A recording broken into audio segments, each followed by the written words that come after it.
இன்றைய தினம் சக்தி வாய்ந்த ஒரு அமாவாசை. இங்கே நீங்கள் பார்த்தீங்கன்னா ஒரு தீபத்தை மட்டும் ஏற்றுங்க.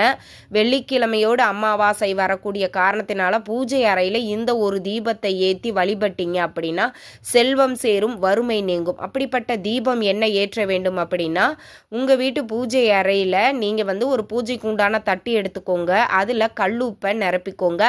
மஞ்சள், குங்குமம், ₹1 நாணயம், இது எல்லாமே அந்த கல்லுப்பு மேலே வச்சுக்கோங்க. வச்சுட்டு 2 மண் அகல் விளக்கு வச்சு நல்லெண்ணெய் ஊற்றி பஞ்சு திரி போட்டு இந்த தீபத்தை ஏற்றுங்க.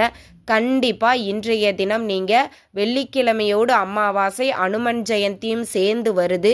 நம்ம வீட்டில் இருக்கக்கூடிய வறுமைகள், தரித்திர நிலைகள், கஷ்டங்கள், கவலைகள் அனைத்தும் நீங்க வேண்டும் அப்படின்னா இன்று மாலை இந்த ஒரு தீபத்தை நீங்கள் ஏற்றி வழிபாடு செய்யுங்க. நிச்சயம் உங்கள் வீட்டில் இருக்கக்கூடிய கஷ்டங்கள் அனைத்தும் நீங்கி வீட்டில் செல்வச் செழிப்பை ஏற்படுத்தும்.